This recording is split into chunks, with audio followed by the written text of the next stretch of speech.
Üzere Murat Canlı'yı sahneye davet ediyorum. Buyurun.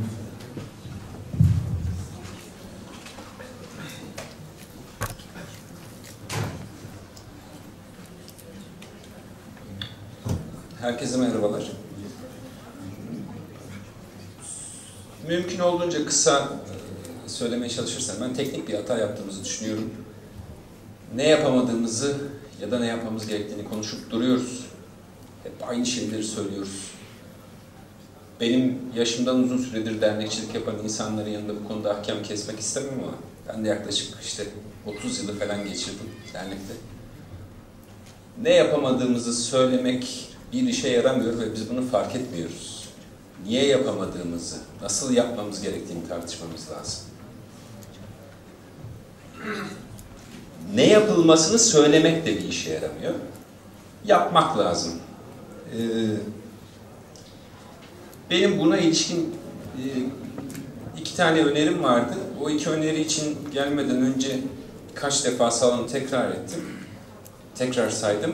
Yaklaşık 180 kişi var salonda. Benim görebildiğim kadarıyla 40 civarında kadın var. O 180 kişinin 90 kişisi kadın olmazsa en az o iş olmaz diyorum mesela.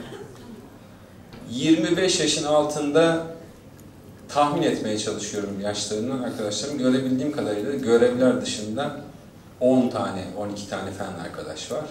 180'de 10, 179 saydım en son ben.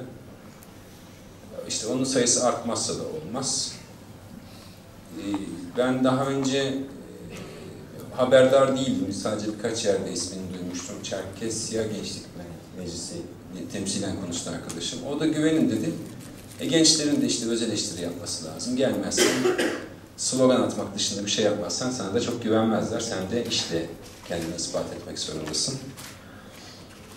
Bu teknik kısmı. Birkaç tane de tepkim var. Onu da söyleyip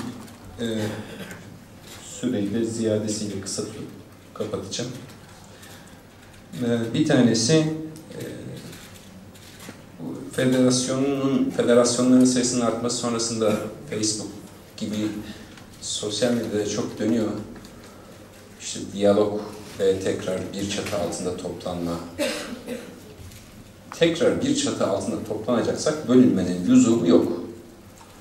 Ben Kafkas Dernekleri Federasyonu'nun diğer federasyonlara herhangi bir diyalog çağrısında bulunmasına karşıyım.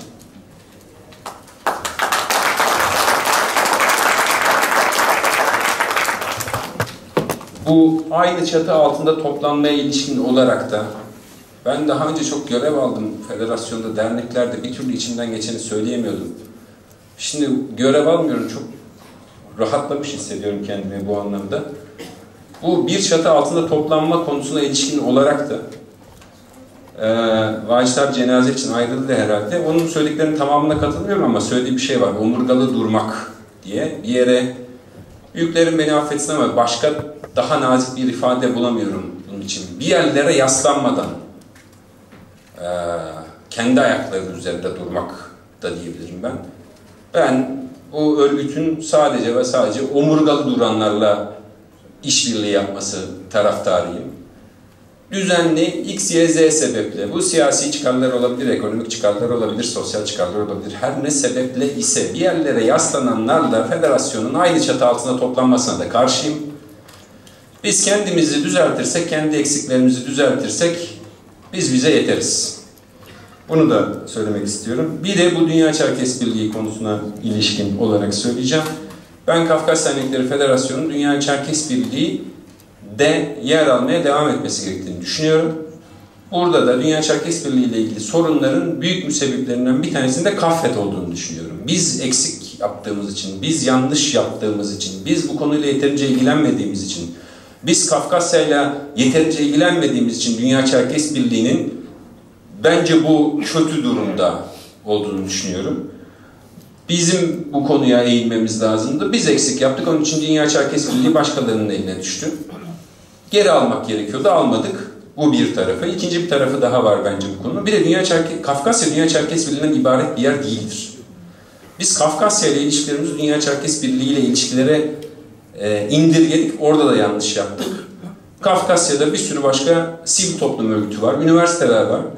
Dünya Çerkes Birliği'nden farklı düşüncelere sahip, düşünen, taşınan, bu topluma emek veren, siyaset üreten insanlar var. Biz Kafkasya ile ilişki kurmayı sadece Dünya Çerkes Birliği ile ilişki kurmak zannettik.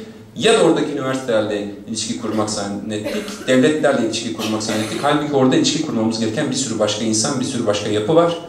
Onlarla da ilişki geliştirmemiz gerektiğini düşünüyorum. 10 saniye açtım, kusura bakmayın. Teşekkür ederim. Murat Bey'e teşekkür ediyoruz.